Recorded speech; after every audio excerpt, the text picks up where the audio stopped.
Good morning. Good morning, everyone. Welcome. I am super glad to have you here. Welcome to our webinar. We have a super great topic today, the five dysfunctions of a team. And for a great topic, we have a great speaker. Her name is Marisol Lasso Flores. I have had the pleasure to work with her in our digital optimization program initiative from the Revolving Test Kitchen, where we were helping more than 30 businesses with their digital capacity needs. Her and her team did a great job, and we are super honored to have her here today with us. Welcome, Marisol. Hello. Thank you so much for having me. Thank you for the awesome introduction, Karina. It's been a pleasure working with you in the Revolving Test Kitchen, and I'm so excited to be here today. We are super excited to have you as well. Let me just say that Marisol, she has over a decade of experience on hospitality, and she is super passionate about the future of restaurants. So we are super honored, like I said earlier, about having you here today. And I'm so looking forward to our webinar today. I would like to add that you can interact with us through the comment sections, through the live chat on YouTube. And if you are watching us on Facebook, you can also send those questions through there. So feel free to share where you're from. If you have any questions, if something catches your mind from Marisol, feel free to interact with us. We're looking forward to that. If you know me, give a shout out. If I worked with you before, let me know that you're here today. But I would love to know where you're all from. If you have a specific restaurant that you are representing today, I'd love to hear that. We would love to hear that as well. And a lot of the questions, Karina is going to be writing them down, and I will be answering the questions at the end, like Q&A style. But I really want to get through the content for everyone so that you all get the most out of it. Great. So we're ready? We're ready. Yeah. Take it away. Sure. Thank you. All right, so I will be on the lower part of your screen. I have most of my slides up. So like Karina said, my name is Marisol. I have been working with the restaurant industry for several years now. I spearheaded many programs where I conducted training for managers, owners, and employees of a restaurant to be able to, or to learn how to run a healthy and successful restaurant. So let's get into it. The five dysfunctions of a team is writing from Patrick Lencioni. So you do see his name at the top next to the title. He has a lot of amazing leadership work that you can find almost anywhere. This is based on a book, and I will summarize a lot of the dysfunctions, and then I will also go through what it looks like, what it means, and then provide solutions for you. But by all means, after this workshop, if you really like what you hear and you want to dive deep into it, please feel free to reach out to Karina or myself. I'd be happy to talk outside of this workshop with any of you. Okay, so The Five Dysfunctions of a Team by Patrick Lencioni. This leadership workshop really is about figuring out whether or not you have a strong and cohesive team for you to reach your goals, and at the end of the year, be able to celebrate all these accomplishments. Oftentimes, it can be very difficult to create a cohesive goal, especially in an industry that has such high turnover. So that is one of the biggest pain points. And I also understand that right now it's a big pain point because we do have a staff shortage. And that, unfortunately, I won't be addressing that right now. But hopefully down the line, we can offer a few more workshops that have to do, they're very specific to hiring, recruiting, onboarding, and how to maintain, how to keep employees long-term at your business. But today I'm going to talk about how to build a very strong team. Okay. Now, the five dysfunctions of a team, what this means is that there are 5 ways in which a very successful team acts. Okay. And the first thing that they have collectively is that they trust one another. This means that your team is able to have honest and open conversations. Okay. The next is that a very strong team, a high-performing team, and a team that trusts each other can engage in unfiltered conflict about ideas. So this means that you are going to create real harmony in the workplace. And what it means is that people aren't afraid to come up to a supervisor, a manager, to each other and say something like, I don't necessarily agree with this plan, or something is off here. I'd like to address it. That's the type of conflict that I'm referring to. And we'll dive deep a little bit more. The third thing that they do is that they commit to decisions and plans of action. And what that does is that it allows a lot of clarity around what the vision is, what the goals are, how you're going to get to those goals, and how you're going to be tracking it, right? A lot of it is creating clarity so that not only your management is on the same page and is aligned, but the rest of your team is aligned. They hold one another accountable for delivering against those plans. So they implement high standards. And when I say that they hold each other accountable, is that they're not afraid to talk about things and to assign tasks and responsibilities and follow up with that individual. Lastly, they focus on achieving results. And they focus on achieving the results together as a team. Not one person takes full responsibility for everything, and everything is done together and celebrated together. Okay. Now let's dive into the first dysfunction of a team. The first dysfunction of a team is called the absence of trust. So in the previous slide, I told you how a successful team behaves. Now, the 5 dysfunctions is when you take all of that away, right? So the lack of, and in this case, it's the absence of trust. What does trust in your workplace look like? I will admit this is a little strange for me because usually I can see my audience, or usually these workshops I'm giving and I'm sitting in front of everyone. But right now you're just looking at me and I'm trying to have a conversation with myself, and hopefully Karina's out here somewhere kind of nodding, following along. But I want to make clear that I'm going to give a lot of examples based in the restaurant because we want to make sure that our restaurants are out here building successful teams. But a lot of this stuff does apply to any team, regardless of industry. But my examples are going to be based on restaurant experiences. So what does lack of trust look like in the environment? That often, if you're a manager, you see that there is a lack of motivation. Your employees aren't motivated. The productivity levels have declined. Or you might see that there's no follow through on certain tasks or responsibilities. You find yourself asking the same question over and over. You may also find yourself questioning a few things. You might find yourself frequently monitoring your tasks or the tasks that are being assigned to other employees.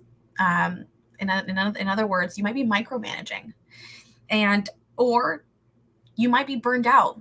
You most likely are already burned out because you're working 80 plus hours in your business. That kind of comes with the territory, especially as you're an owner and manager. And right now you're going through a shortage on staff. But aside from that, normally you're burned out because not only because you're working too much, but because you're saying, no, forget it. I'll do it. I'll handle it, instead of delegating specific tasks or other work to other employees, right? So you're getting burnt out because you feel you don't trust your team enough to be able to hand over tasks. And lastly, you might be going home at the end of the day and say, why can't I retain good employees? Why is it that the good employees keep leaving me? So that is what the absence of trust might look like in the work environment, right? Oftentimes you can't really pinpoint it, but you really have to take a moment to observe. It's all about observation, because oftentimes your employees, colleagues will say, no, I trust you. They're saying it, but their actions are saying something completely different. When you trust your team, when you trust your manager, when you trust your management, colleagues, etc., you are confident that your team members have the best intentions, not only for you personally, but for the business. You are comfortable with being vulnerable with each other. Now, vulnerability is really hard for everyone, not only in the workplace, but in our personal lives as well, in our own relationships, friendships, etc. But being vulnerable in the workplace means knowing that your teammates have the best intentions and allowing yourself to go up to someone and saying, I don't know what I'm doing, or I need help, right? I need help is a very vulnerable state to be in for anyone. And no one likes to say things like that. So allowing a safe space for your employees to be vulnerable is really important. Your employees also trust that none of their shortcomings at work are going to be used against them, or that that another colleague's going to say, well, you messed this order up, so I'm going to go ahead and do it myself this time. Throwing something back in someone's face is only going to make them become more reserved, and it's not going to allow them to feel safe enough to be vulnerable, to build trust within the entire team. Okay, so what are some solutions to building trust in the workplace? First, you must communicate the vision. If you have an onboarding system, an onboarding process, this should be one of the first steps that you have on there. Communicating the vision means, what does it mean to be a part of this team? What does it mean to be a part of your team? How do we speak to guests? How do we speak to customers? How do we engage and talk to our vendors? How do we act in our communities? What are our goals? What are the company goals? And what happens if we reach those goals? A lot of the times decisions are being made in management only, and the biggest gap is the communication between management team and the employees. Oftentimes we're given very vague explanations, and I'm not saying that you have to divulge all information. Divulge information that's relevant, that's important, but be consistent and make sure that there are no gaps in the succession of communication. The second thing is set clear expectations. Also, with communicating your vision, be sure to post this up everywhere and anywhere, reminding your team about what is expected of them, and then also where you see the business going and growing. Set clear expectations. I like to ask people to think about the 5 W's: who, what, when, where, and why. And the reason why is because oftentimes people are running around thinking, oh, I need you to do this, I need you to do that. And in our heads, we have clear instructions and we visualize how we want things done. But in reality, people have very different ways of communicating. So when I say something to someone, they may not interpret it the way that you intended. So remember that it's not how you're communicating. It's not what you're saying. You have to be aware of how that person's going to interpret what you're saying. So have very set, clear expectations. Write them down, document them for every and any task, any system, any process. And once you've communicated and it's been clear, ask people to read it. If you get the same result, then you're doing something right. If you're getting different results, then you need to go back and figure out what the best way to communicate the expectations is. The last thing is what you need. Be very clear about what you need and why you need it. The why is very important. People need to understand why they're doing something, why it's good for the business, and why it's good for the team. Like, how is my action going to affect my colleague? And then how is that ultimately going to affect the business? Explaining the why gives someone a reason and a mission to accomplish a task and goal. The last thing that I have here is identify strengths and weakness. As a leader, be curious. Be very curious. If someone on your team makes a mistake, be curious and ask why. Why did you see it that way? Or why did you handle that problem that way? What could you have done differently? Be curious, especially when people make mistakes. Listen. And when you take the time to identify someone's strengths and weaknesses, you're actually going to be allowing yourself to free up more time, because you're going to take the time to invest to get to know each employee, each team member, what they can bring to the table, and you will coach and mentor for them to be successful at that. And you will also get an idea of what's going to drive them, what's going to motivate them. People tend to excel in areas that they really enjoy or are really interested in. So work smarter is what I'm saying. Have people focus on something that they genuinely enjoy. And then once you trust them to be able to complete those tasks, then what's going to happen is that you're naturally going to empower your team members, your employees, to make decisions on their own, to succeed on their own. And this also means to fail, because the quicker that you fail, the faster that you learn. And it's not only important for you because you make decisions for the business, but also they're the front of the line. Remember, they're usually the ones who have a lot of information. They know what's going on, and they have a lot of face time with customers and clients. If you don't think, and now I'm going to talk a little bit about like self-reflection in this case. If you're a leader or a manager and you're going home and you're thinking to yourself, I just don't trust my team. I don't think that they have the skills to perform certain tasks. If that's how you're feeling, then you need to coach and mentor. Do you have, and then my next question would be, do you have a strong onboarding program? Do you have a training program? If you don't, what would that look like? What kind of program do you need to build out in order for you to feel comfortable enough and trust that your team is going to complete everything the way that you need it to be done to have successful operations? And I just like to point out that I do see that my pup is just pacing around the room. So I apologize, but I hope you enjoy his engagement in this webinar. Okay. I just want to say that I do understand for managers, it is very hard to manage a team when the team members do not trust each other. So not only do you have to set an example for as a leader to the rest of the team, oftentimes what happens is that the team members themselves don't trust each other. And that is a whole nother workshop that I recommend that you do this workshop on your own with those team members. And maybe not you as a leader. I have been brought into situations where I just worked solely with the team so that they could have vulnerable and open discussions.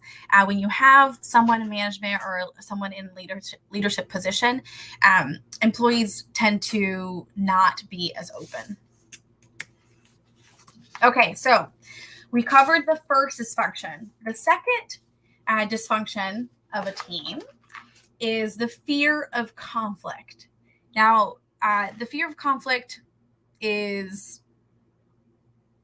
probably one of the most uncomfortable topics to talk about because no one likes conflict, period. If you're not a confrontational person, then this one might make your palms sweat a little bit.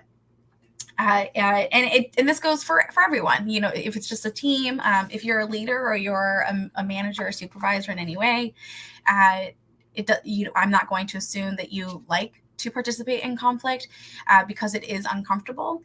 But the productive side of conflict is what I want to focus on, right? So there is productive and destructive conflict. But first, let's talk a little bit about what fear of conflict looks like. Employee silence is a big one. It's where it's introduced a little bit. I talk a little bit more in the next dysfunction, but oftentimes employees just don't say anything and they will hold it all in. And sometimes what ends up happening is that things there's a lot of pressure, like a Coke bottle. And then once it gets released, it just gets super messy. Feelings are hurt. Someone quits. Someone demands better working conditions, whatever it may be. It's never a fun situation. So tackling head on first is really important. Once you have Once you have trust, though, then you're really able to talk about the hard stuff, and really engage in productive conflict. So the difference between productive and destructive conflict. Productive conflict is one where you're talking about the issue, the problem. Destructive conflict is when you're placing blame. So not only, instead of focusing on the problem, you're focusing on the person, the individual, the human behind the problem. And that is not worthwhile at all. In fact, that's very destructive, because oftentimes things are said, things that you don't mean are said. But most importantly, you're going in circles. There's never any progress being made on the actual issue.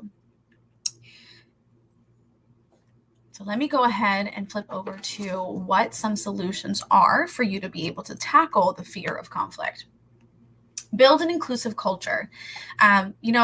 We as a country, as a society, as a community have really come a long way in the past few years. And building an inclusive culture is really important. And it's really important in the restaurant industry, right? Where we don't necessarily... where workers are now demanding to be treated better, and to be included, and want to have healthy workplace environment. So the first thing that I recommend is build an inclusive culture. You must create a safe space for everyone to feel comfortable to share their opinions without being judged. Secondly, you need to talk about conflict, and you need to say that it is okay to have conflict. If you and a manager are on the floor a lot, or are in front of the team, or for example, if you have one-on-one meetings every week, try and engage in productive conflict in front of everyone. Be an example. When people see it being properly done, then it allows them to feel a little more comfortable for them to mimic that behavior, or to practice, or even be more open-minded to engage in a conversation that might be very difficult and very uncomfortable. Point out the why it's important to talk about conflict. Hearing the different points of views. This is one way that you can say it. Hearing the different points of views and having those in every discussion is important for the business, is important for the team, is important for all your stakeholders, right? So employees, community, the earth, the clients, the customers, and if you have investors. So talk about the why and why it's so valuable to engage in these conversations. And then lastly, focus on the needs, which kind of like goes in.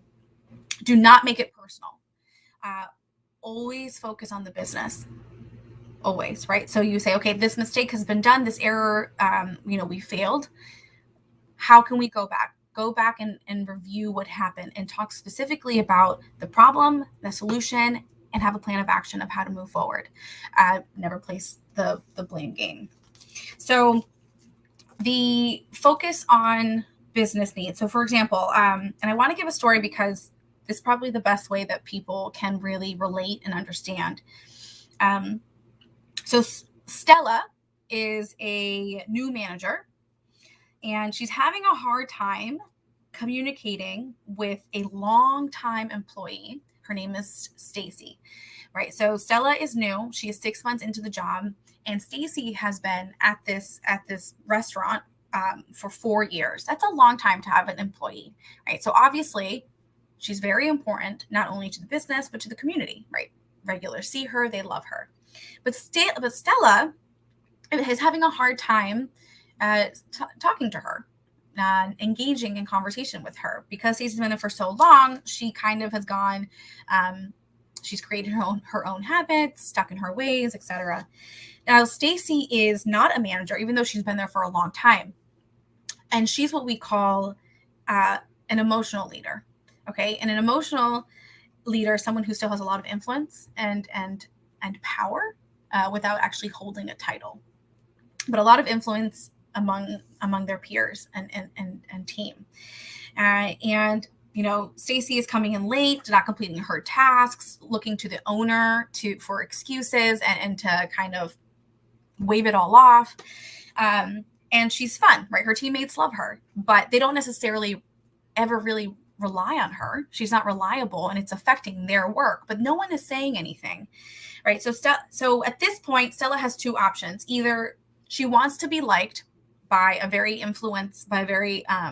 powerful employee, in a sense, and she doesn't want to get the other team members upset. And then she has the other option of tackling it head on and having a really hard conversation, a hard but needed conversation. So Stella needs to put the needs of the business first. Okay. So if you're a new manager and this is happening to you, you need to step back and think to yourself, what does the business need right now? Why was I brought in? What's my job? What are my expectations? What are the expectations that were set for me? And then therefore I need to trickle down to the team. So if an employee's actions are affecting the health of the team and then also the business, you need to engage in a really hard conversation that will include conflict. So at this point, like I said, the business is the priority. What does engaging in fear of conflict kind of look like? When your team is doing it well, you are reviewing what your team has done right, and then you're also reviewing what has gone wrong in previous projects, and you're identifying where your team can improve. And these conversations are done with everyone, not just one individual. And then at the same time, everyone is engaging in a conversation where they offer up solutions or alternatives if some projects or plans have failed. Okay. And if a team accepts to engage in productive conflict and all team members contribute their ideas and opinions, then members of the team will commit to the decisions made. The third dysfunction is the lack of commitment. So the lack of commitment, what does that mean? What does that look like? How do you recognize it, right? What are some indicators to go through? Because everything is so fast paced, and oftentimes you may or may not have time to really sit down and talk with all your colleagues and all your team members. So taking the time, like I said previously, to observe your team, to observe the process, to observe the interactions with clients and customers is really important. And in fact, that's something that you should be doing all the time as a manager and a leader. I know oftentimes that we are addicted to the adrenaline. We're addicted to going 100 miles an hour and saying, if I don't have a million things to do, or if I'm not completing these 5-10 tasks, I'm not successful or I'm not productive. That's not true. One of your duties as a leader, as a manager, supervisor, is to step back and work on the business, not in the business. And this means that you have to observe the way the team is functioning, the way that things are being operated in order to make improvements. And it doesn't have to be a long time. It takes baby steps. Try 5 minutes a day and then slowly start adding to that. And then having conversations with your teams. But the lack of commitment. So what does that look like? There is no confidence. The team members have no confidence in what they're doing, and they also have no confidence in the plans of the business. If you set goals, they don't have confidence in them, so they're not really sticking to them. There is a fear of failure. There is excitement at first, but then they're afraid to fail, so they'll put up excuses, right? Well, we didn't have enough resources, or this person didn't do that, or there wasn't enough time. We weren't prepared, etc. There's a lot of second guessing. And the problem with second guessing with lack of commitment is that you tend to go in circles. So you feel like you're repeating yourself, and you also feel disappointed because you asked for things and then no one has followed through with anything. And so you feel disappointed that you just keep going in circles and no decisions are being made. Therefore, your business is at a halt. It's just standing still. You're not moving forward. And also, not everyone is committed. So you have a team that's divided. You have team members that are really making an effort, and then you have team members that are not. And that can cause a lot of conflict within a team, because others will not have. If you don't have trust, and if you have overcome conflict, then no one's going to talk about it. But if you have trust and you have had conversations and there's no fear of conflict, then you should be able to really address the areas in which you find that team members are not committing to the plans and the goals of the business. Excuse me.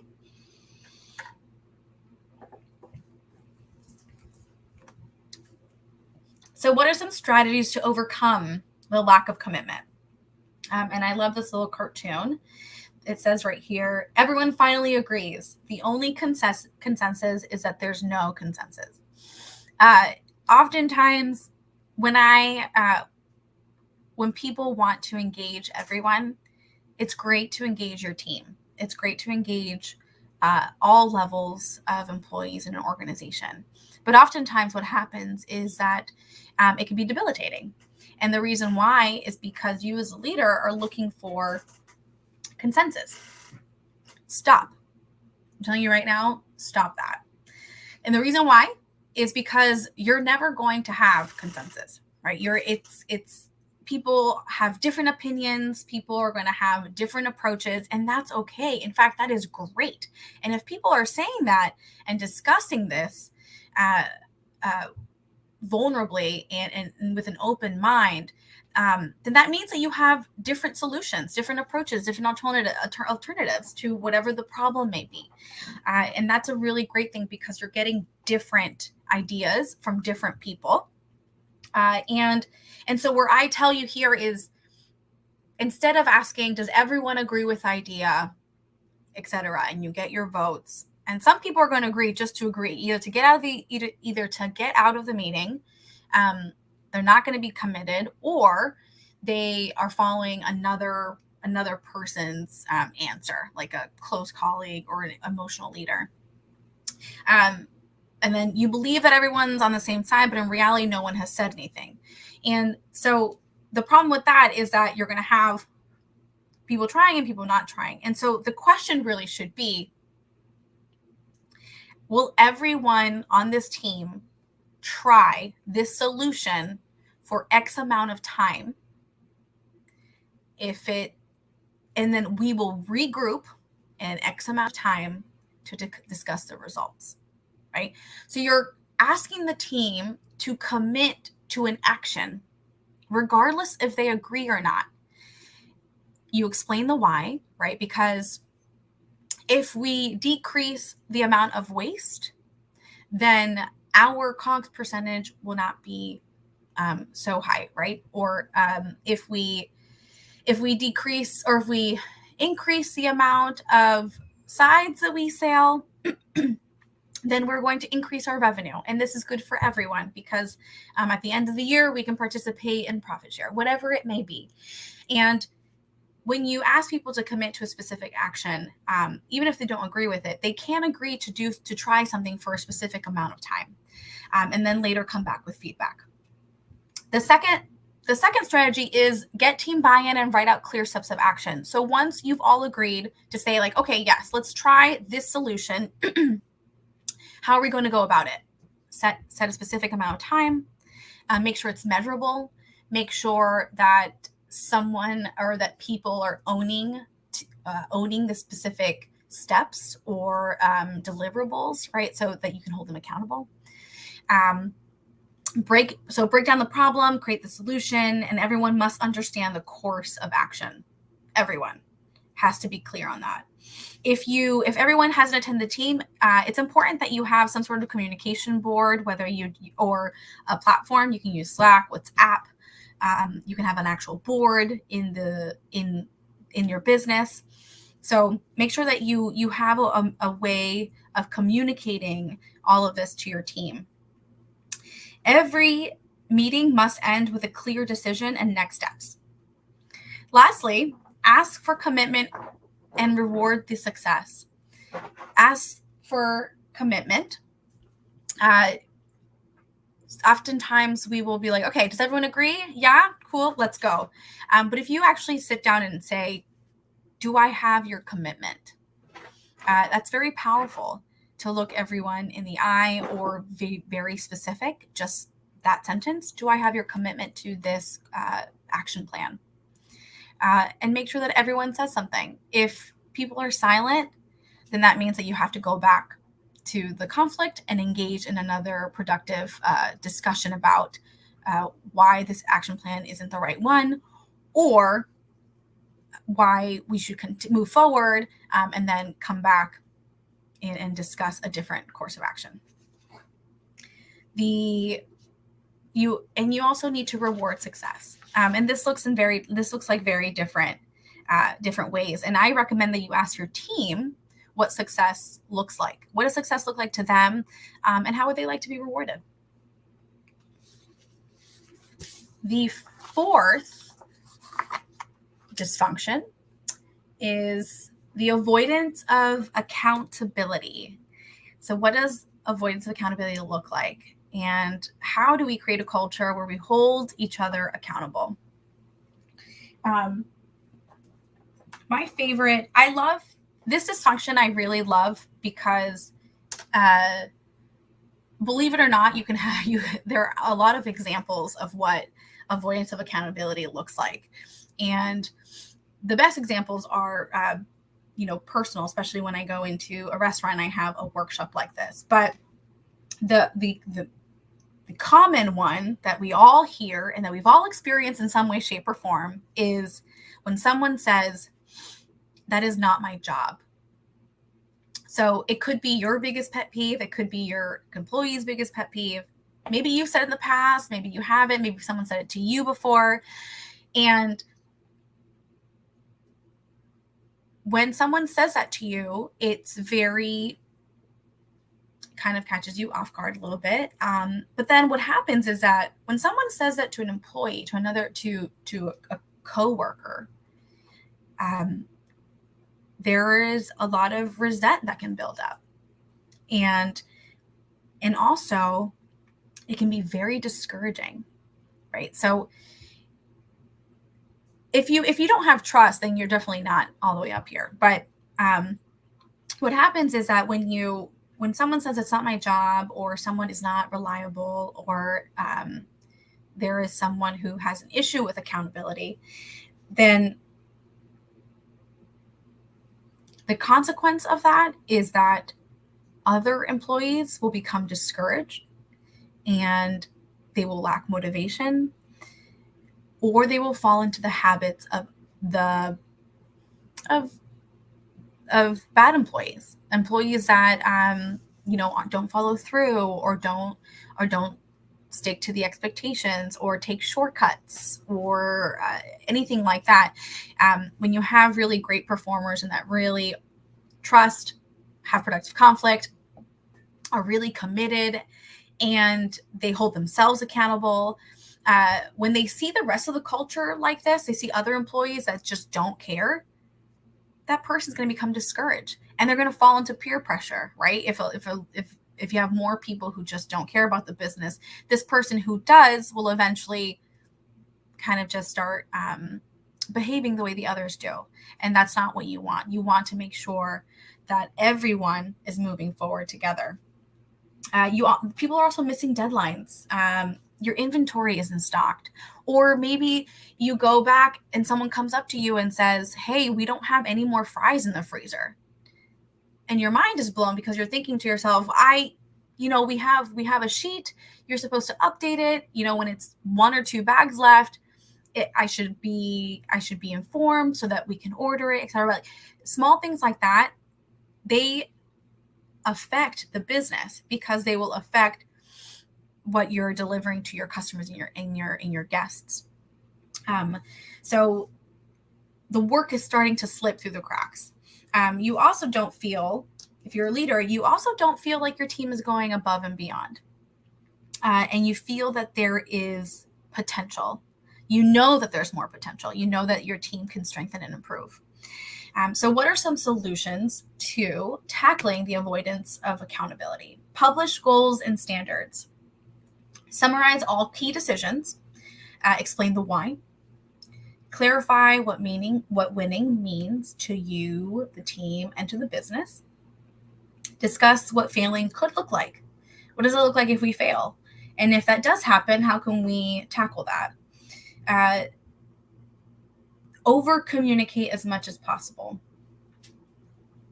Repeat yourself. I know you people don't like repeating themselves, and it can be really annoying, but you must be consistent, and you have to repeat yourself over and over. It's the only way that these messages are going to stick with your employees, because it's busy. You have customers coming in all the time. People are tired. People are overworked.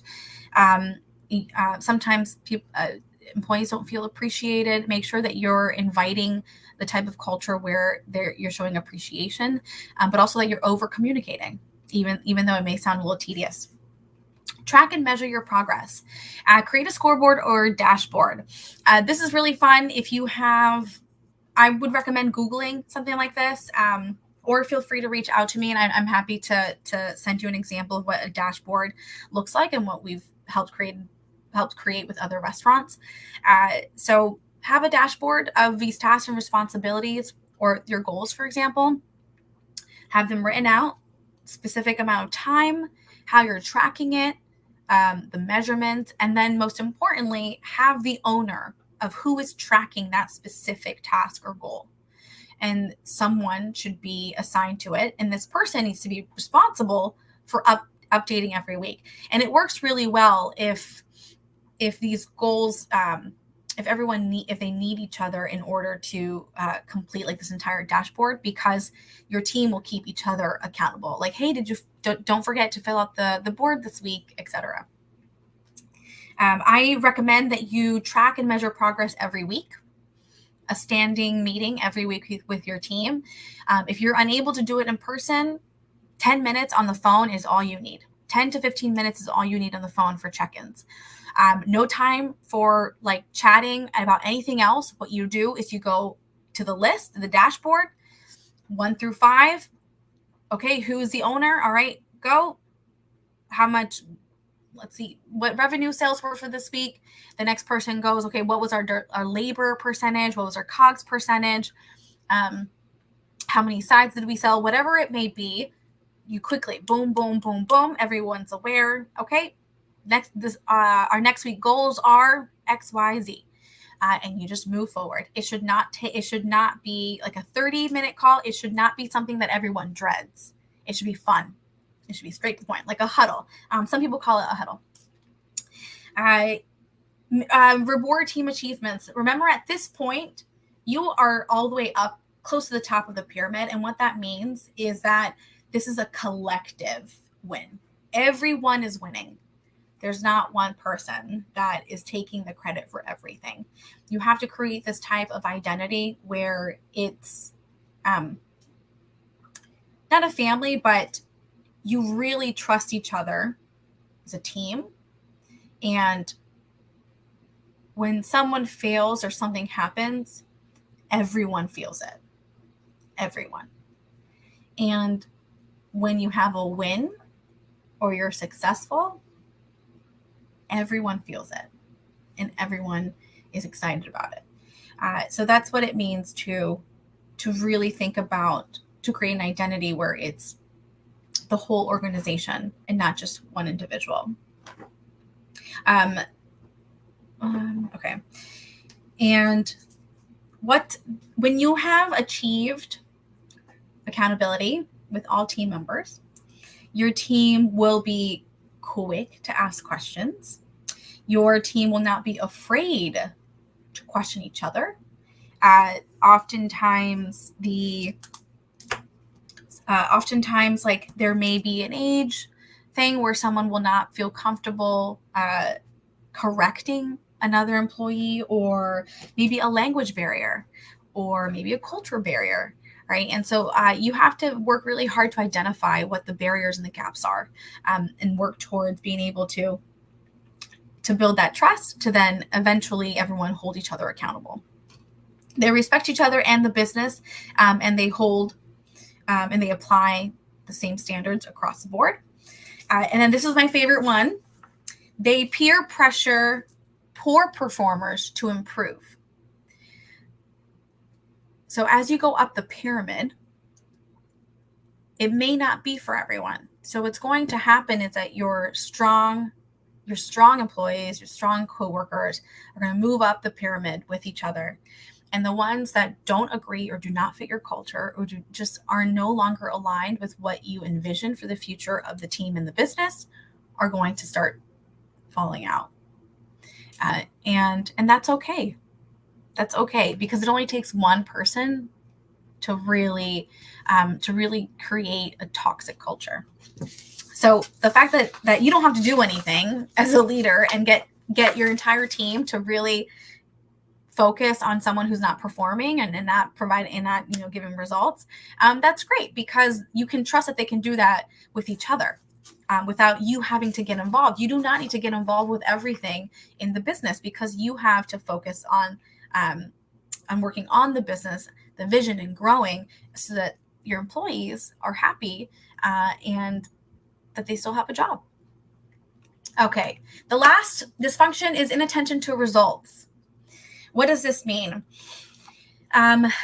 This means that you're losing great employees.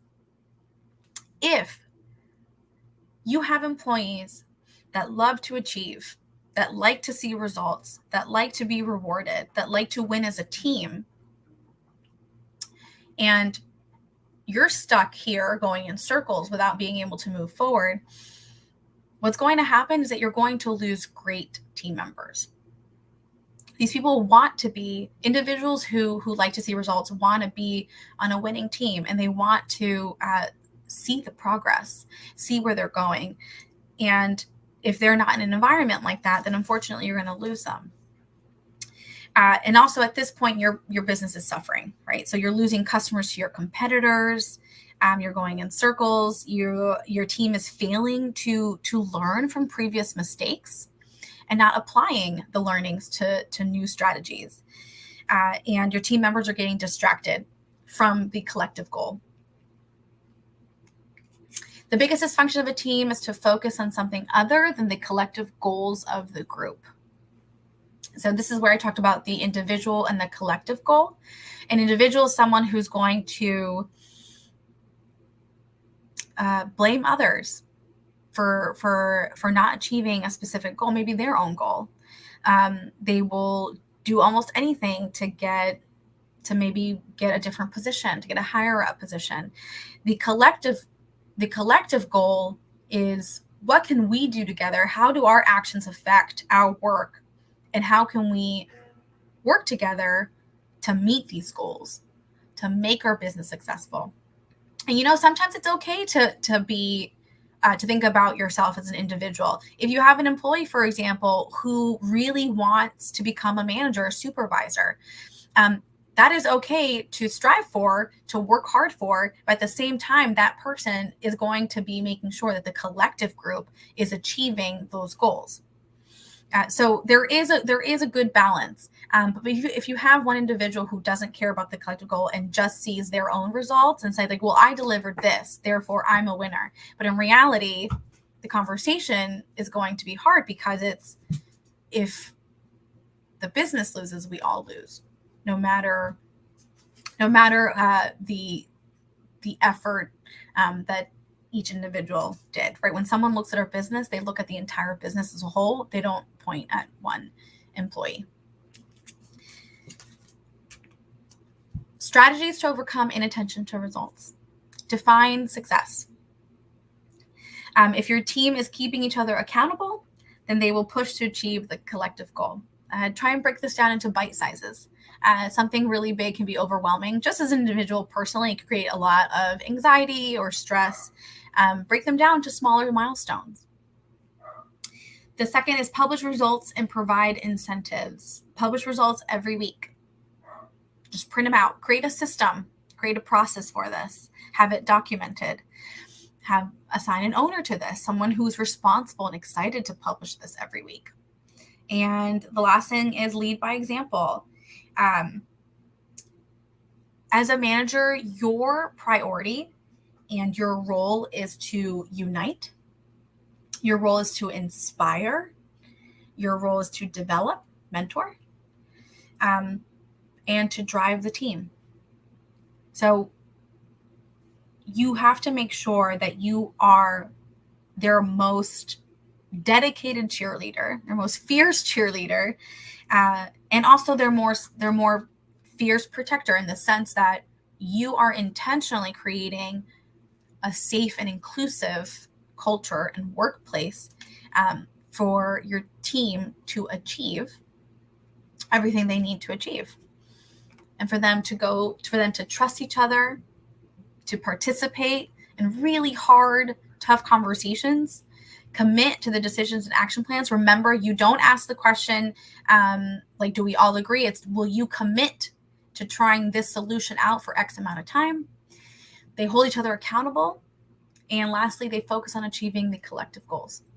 Also, I just want to quickly say, all right, that a little competition never hurt anybody. So if you, especially in the restaurant industry, if you have people who really have a competitive spirit, implement mini games. I love to talk about mini games. If you want to talk about that, please reach out later. But implement mini games, or implement little small rewards here and there. Competition is a lot of fun, and it makes it really unites people in different ways. So I'm going to invite Karina back on the screen with me, so we can chat a little bit and I can answer a few questions. But like I said, if I don't get to everything or everyone, please feel free to reach out, and I'd be happy to touch base outside of this. Oh, you're on mute, Karina. Or can we on? Of course, I tried to remember that I had to do that, but I forgot. I hope I didn't go. I didn't. This hour has flown by. So like I said, I love this work and I love this leadership. So let's get to the questions. Sure. So the first question that I see here is, what do you do if you have a toxic employee? That's a great question. That's a great question. Yes. A toxic employee. Long answer short, you have to get rid of them. If you've already tried having conversations with this individual, and they say, yes, I will commit to being a better teammate, to focusing on results, etc., and their actions are not saying that, then it's time to let them go. I want to also be very clear. It is not really, in our, like, the restaurant industry, we don't really take people and give them reviews very often, or we write them, discipline them and write them up. We really need to start making that a habit, because as a business owner, you need to protect yourself from individuals like this, and also just for HR purposes. And you need to hold these people accountable, because at the end of the day, what's happening, toxic people are affecting your team. Your team is not excelling and is not fulfilling their full potential, because you have this one person that's really managing the morale and the emotions and the vibes, etc. So I really recommend that you try and you find someone else to replace them. Thank you for answering that. And that's something that applies to not only the restaurant industry, but to all industries, right? So that's right. Thank you very much for providing that. I will also say that toxic people will usually, when you start going up this pyramid, or when you start making changes to your team, they will be the first to go. They will know and feel that they don't want to be a part of this. So they will usually take themselves out. And like you mentioned earlier, that's something that is actually good for the team, right? And for the business. That's right. Okay, so the next question that we have is, what is the difference between a leader and an emotional leader? Yeah, I mentioned this earlier. So a leader is someone that you would traditionally, it's someone in management, like a management role or a supervisor, and they're responsible for the operations, etc.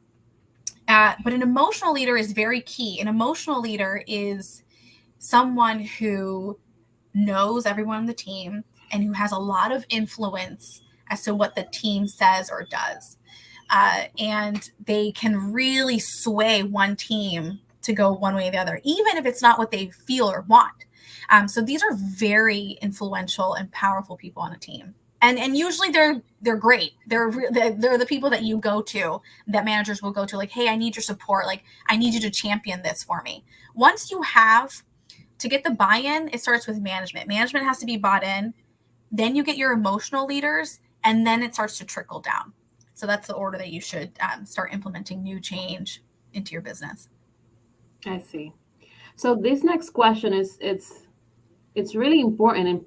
Mostly nowadays, where we're hearing from our restaurant owners that they have so much in their plates right now because they don't have enough workers.